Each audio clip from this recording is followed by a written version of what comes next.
All right, fellow adventurers, get ready to roll initiative because we're diving deep into D&D character creation today. Oh, yeah. Get your player's handbook ready. Now wait. Good. Good.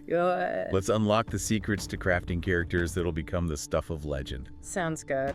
And, what better place to start than with the essence of D&D, right? Yeah. Structured storytelling. Yeah. Because we all love a good tale, obviously.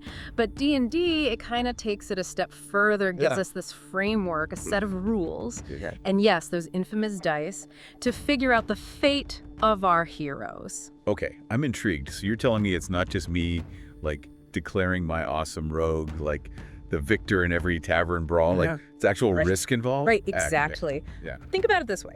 So you describe your rogue's cunning and maneuver, right? Okay. To disarm this, burly ogre. You roll that 20-sided die, and the outcome determines if your rogue, pulls off this daring escape or faces the consequences of, a risky gamble. I like it. Yeah, it's that element of chance, right? Keeps us on the edge of our seats. So it's like this collaborative dance between my own imagination and the roll of the dice. That's actually way cooler. It's not just about what I want to happen. It's about how my choices actually play out in this world of infinite possibilities. Infinite possibilities, exactly. And speaking of possibilities, let's talk about the D&D multiverse. Okay. You've got your established worlds, like the Forgotten Realms, Right. Brimming with high fantasy and this intricate lore, Yeah.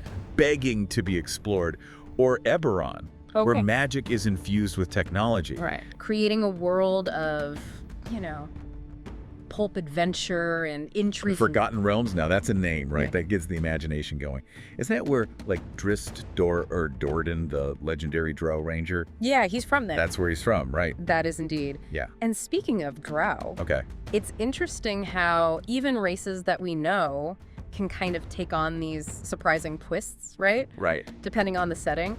Imagine a world where halflings, who are typically known for their jovial nature and their love of good food, Right. have adapted to a harsher environment Okay. in the dark sun setting. Okay. They're known for, let's just say their appetites are a bit more tense. Wait, hold on. So you're telling me cannibalistic halflings? That's a twist I did not see coming. It's like someone took, all my favorite fantasy tropes and flip them on their head. Exactly. And that's the beauty of D&D, right?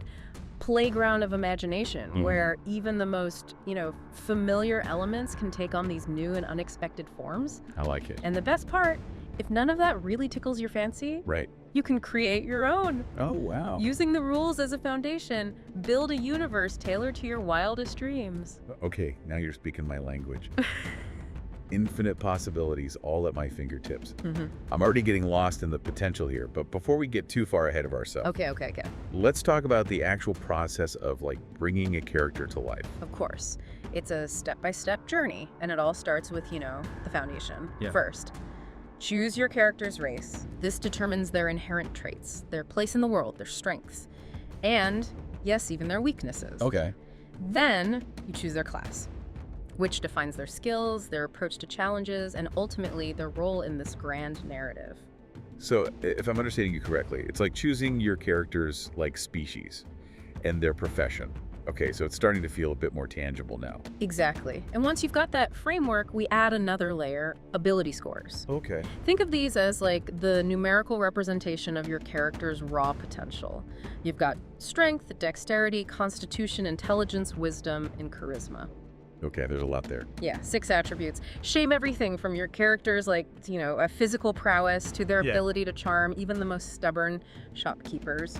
Okay, hold on. So you're telling me if I roll poorly for strength, my character is destined to be a weakling forever struggling to lift a tankard of ale? No, not at all. Okay. While a high strength score might mean your character has the physique of a seasoned blacksmith. Right. A lower score doesn't mean weakness. Okay. It simply means they might rely on their cunning or their agility. I see. Or perhaps their mastery of magic to overcome obstacles. That's a relief. I always imagine my character's more the brains over brawn type anyway. Yeah. Give me the silver-tongued rogue who can talk their way out of any situation over a barbarian who like smashes first and asks questions later. And that's a totally valid approach, right? Because remember, these ability scores are just kind of the building blocks. They provide a framework, but it's up to you to really flesh out the details to breathe life into your creation. Okay, I like it.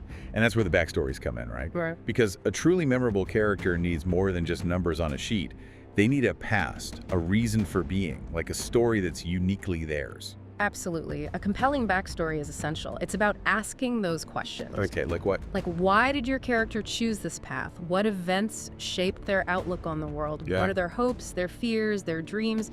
It's about weaving a narrative that connects their past to their present actions, right? Giving them depth and motivation that goes beyond just slaying monsters and collecting loot. So if I were to create, say, like a roguish scoundrel with like a heart of gold, Yeah, okay. their backstory would explain how they ended up on that path. Exactly. Like maybe they were orphaned at a young age Yeah. and forced to rely on their wits and agility to survive on the streets, all the while clinging to like this shred of idealism that whispers of like a better tomorrow. Yes, it's those little details, those glimpses into their past that really transform them from a collection of stats into a living, breathing individual. I like it. Yeah, and that's what makes them relatable, memorable, and ultimately so much fun to play. This is incredible. We're not just talking about creating a character, we're talking about crafting a whole narrative, a story waiting to be told. This is the kind of immersive role-playing I live for. And that's the magic of D&D, right? It's this collaborative storytelling at its finest, where the lines between player and character, imagination and reality, they begin to blur. I am so ready to dive into the specifics. Okay. We've laid the groundwork here, but now I'm itching to explore the nuts and bolts of those character options. Let's talk races. Let's explore the diverse tapestry of beings that populate the D&D multiverse. Let's do it. All right, so we got a handle on the foundation of character creation. Okay. But now ready to dive into the good stuff, the races themselves. Give me the rundown. Okay. What kind of heroes are we talking about? Well, you could go with the classic human, right? Right. Versatile, ambitious. Right. Always leaving their mark on the world. Sure, humans are cool and all, but don't you think it's more fun to explore the fantastical side of things? Absolutely. And that's where the fun begins. What about a stoic dwarf? Okay. Imagine their enduring strength, their connection to the mountains themselves. Right. And let's be honest, who can resist a gruff dwarf with a heart of gold and a booming laugh? Okay, I'm picturing it now. A dwarf wielding a battle axe, defending their mountain stronghold with unwavering loyalty. Yeah. What other options are there? Don't hold back. Well, if elegance and a touch of magic are more your style, you could always go with an elf. Okay. They're known for their long lives, their affinity for nature and artistry. Right. And let's not forget their connection to the Feywild, a realm of magic and wonder. Ooh, elves. Now we're talking. Yeah. I've always been drawn to their graceful fighting style and Yeah. their mastery of archery, They're a force to be reckoned with. But don't let their elegance fool you. Okay. Elves are fierce protectors of their ancient forests. And their connection to the Feywild gives them this unique perspective on the world. They're often drawn to chaotic good alignments. Right. Except, of course, for their dark kin, the drow. Oh, right, the drow. Dwelling in the Underdark, shrouded in shadows and secrets. Yeah. They're the rebellious black sheep of the elven family. Exactly. And their culture is as fascinating as it is dangerous. Oh, for But let's not forget our more diminutive adventurers. Uh-huh. What about halflings? Okay. Don't let their small stature fool you. They are incredibly lucky, Right. adaptable, always up for a challenge. Halflings, now those are my kind of people. Ah. Always up for an adventure. Always ready with a witty remark. Yeah, And you can't beat that halfling luck. that's right. I bet they're a blast to have at a party. You'd be surprised how often a well-placed halfling can turn the tide of battle. I bet. But let's not forget about some of the more exotic races. Okay. What do you know of Dragonborn? Dragonborn. Huh. Okay, I know they're descended from dragons, hence the name. Right. And they have those cool, draconic features, like scales, tails, the ability to breathe fire. You're on the right track. Okay. But what makes Dragonborn really compelling is their unwavering sense of honor and their deep-rooted clan structure. Family is paramount to them, Okay. even above their gods. To bring dishonor to your clan is to face the ultimate consequence: exile. Wow, that's intense. So a Dragonborn character might be torn between their loyalty to their clan and their own, personal sense of justice. Exactly. Talk of a recipe for some serious internal conflict. Right, and that kind of complexity Right. is what makes for a really memorable character. For sure. Now, on the other end of the spectrum, Okay. we have tieflings. Okay. Born with this legacy of infernal heritage, horns, tails, Right. a hint of something otherworldly in their gaze, they often find themselves battling prejudice and suspicion wherever they go. Tieflings. There's something so intriguing about like their inherent struggle. Right. They're often drawn to arcane magic. That's right. Okay. Imagine the inherent drama of a tiefling paladin, right? Okay. Fighting for justice and redemption in a world that constantly judges them for their lineage. They kind of challenge stereotypes, Right. embodying the struggle between like light and darkness in a way that few other races can. Yeah. It's a story waiting to be told. Okay, you sold me. Tieflings are officially on my list of like must-play races. Okay. But let's not get ahead of ourselves. Okay. We explored the races, but what about the classes? Okay. How do we go about like defining our character's role in this world of adventure? An excellent question. Because, you see, choosing your class is about more than just picking a set of skills. Right. It's about defining your character's purpose, their approach to challenges, Okay. the role they will play in the grand tapestry of their adventures. All right. I'm ready to be convinced. Lay it on me. What kind of paths can we choose from? Okay, so we've got our races lined up. Dwarves, elves, tieflings, oh my. It's quite a lineup. It is. It is, but now I'm itching to dive into the classes. Okay. What kind of heroes are we talking about here? Well, if it's raw power and primal fury you're after, look no further than the barbarian. Ah, yes, the barbarian. I can already picture them now, muscles bulging, charging into battle with a roar that shakes, like the very foundations of the dungeon. That's the spirit. But there's more to the barbarian than meets the eye, you see, when they enter their famous rage. Okay. It's not just about brute strength, it's about tapping into this primal wellspring of power that makes them nearly unstoppable. We're talking shrugging off blows that would fell lesser warriors, powering through spells that would like ensnare the minds of, even the most disciplined mages. Okay, now that's what I call resilience. Yeah. But I imagine there's a trade-off, right? All that power must come at a cost. You're sharp. Gotta be. You see, while raging, a barbarian's fury, it can be tough to control. Okay. They might be immune to a wizard's mind control spells, Okay. but they also might accidentally flatten their own allies in the heat of battle. Ah, so it's a double-edged sword. I guess that's what makes playing a barbarian so thrilling. Right. You're walking this tightrope between untamed power and, the risk of losing yourself in the fray. What other, paths are out there? Well, if you prefer a more subtle approach, Okay. wielding words and music as your weapons of choice, Okay. then the bard might be the perfect fit. The Bard. Now, there's a class that speaks to my love of storytelling. Right. But they're not just, wandering minstrels, are they? Yeah. There's got to be more to them than catchy tunes and witty limericks. You're right to suspect hidden depths. Right. Bards are more than just entertainers. Okay. They're wordsmiths, weavers of magic, capable of inspiring allies, hindering enemies, charming information out of the most tight-lipped NPCs. Wow. They're masters of lore and intrigue, using their wit and charm to navigate social situations Right. as deftly as a rogue picks a lock. So they're like the ultimate diplomats, able to talk their way into and out of anything. Exactly. Now, that's a skill set I wouldn't mind having in my back pocket. Sure, who wouldn't? Right. And don't underestimate their musical abilities. Okay. A bard's songs can heal wounds, bolster courage, and even strike fear into the hearts of their enemies. No kidding. They're a versatile bunch, those bards. Okay, I'm sold. But let's move on to a class that's always in high demand. Okay. The cleric.